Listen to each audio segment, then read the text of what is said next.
Hi. So I want to just give you some background on the maritime empires and regions. So as you're taking notes on this, which I'm hoping my screen doesn't block, how were the empires how were the empires of European states established between 1450 to 1750? And what economic and labor systems fueled them? So we're looking at the empires. So when you're taking notes, you want to really focus on the empires that were around the world between 1450, 1750. What were they holding, and the economic and labor systems, which we're really going to be focusing on in class today too, but I want to give you some background. So this is not the best map, but it's showing that there are not only, we tend to only think about the European empires, but you have the Russian Empire, you have China, you have Persian, you have the Ottoman Empire, you still have the Mughal Empire, but it's starting to decline by this point. So you do have empires around the world. Now, couple trade results. You are going to have the beginning of the Atlantic slave trade happening around the 1500s. The Portuguese will begin with that. Remember, Prince Henry the Navigator was the Portuguese leader who inspired that. As a result, one of the things we don't think about, but two African empires, the Asante and the Kingdom of the Congo, will actually strengthen those empires. However, as trade goes around, as demand for more enslaved labor becomes necessary or develops, then your empires in Africa are going to be facing more difficult times. Japan at this time is an empire in its own right. You did have the Europeans going out. They did convert a number of Japanese to Christianity. But what happens is Christians begin to um, destroy Buddhist shrines. They say this is not true religion. So by 1587, in response, the Japanese government banned Christian services. By 1640, Japan is really isolating themselves. It's expelling foreigners. It's not allowing foreign ideas to come in. It's limiting contact. So it's really isolating itself, but that's a misnomer because it will trade with China, Korea, Taiwan, and Okinawa. So it will keep that Asian trade, but that European trade is really declining, and they will remain isolated until Matthew Perry and the United States. China will, again, they'll attempt to influence, to isolate themselves, but they will not be as successful because of their geography. They are going to, the Ming Dynasty is going to reconstruct the Great Wall. They're going to limit trade, and they're going to move back to emphasize the ideas of Confucianism that you learned last year. India, as I said, the Mughal Empire. So the British come in, they begin developing a relationship with the Mughal Empire, and you're going to see not only the British East India Company, you're going to see Portugal and France in India. But what the British East India Company what they begin to do, they begin to take advantage of tensions between Muslims and Hindus. And as the Mughal Empire is declining, they begin to make treaties with the local rulers of India.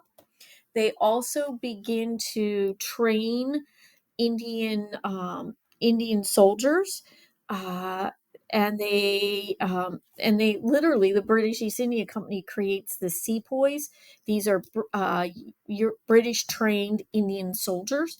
They become private army, and they will help in India move in. Ultimately, we'll see that Britain will intervene in India politically and militarily, which um, in 1701, what you have going on, you have the same war. It's called two different things in two different places.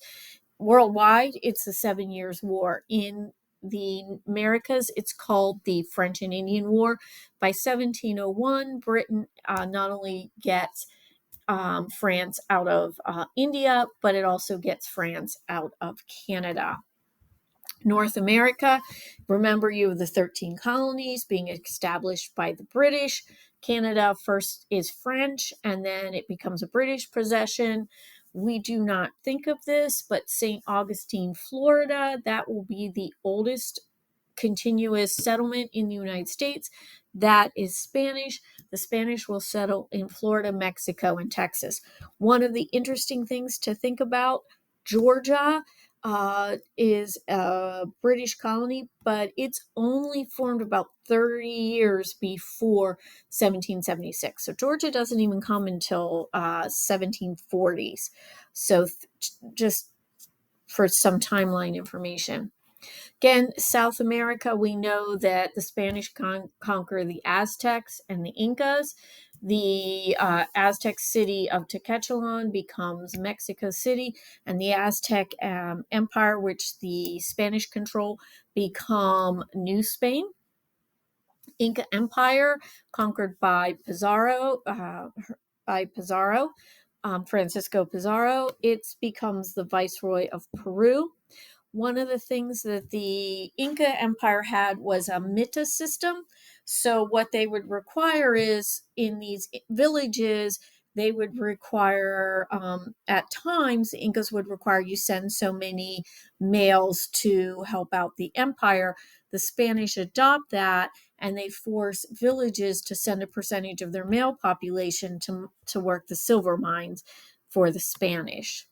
1494, very close to when these new discoveries are happening. Spain and Portugal are the most developed countries. They develop the Treaty of Tordesillas, where this half of the line is Spain, this half of the line belongs to Portugal. We know other colonies aren't going to accept that, but that will explain why Brazil went to Portugal. One of the economic ideas that are coming out of this is mercantilism. And the economic idea of mercantilism is the goal of a country begins, every country's goal is that we want to export more than we import. Export, we're selling things. Import, we're buying things. So the countries are going to do everything they can, especially their governments, to control the economy. They're going to, a lot of countries will establish favorable monopolies with their businesses. They'll put high tariffs, which are taxes on imports, so it will force people to buy goods produced. And then you'll be importing from colonies. They're going to limit who colonies can import and export. In fact, most colonies will only be allowed to export goods to the mother country and only import goods from the mother country. The countries begin this idea, part of mercantilism is gaining this wealth because we use the wealth to make us stronger by building up our military and foreign trade. So that's going to give us a little background about what's going on in the world at this point.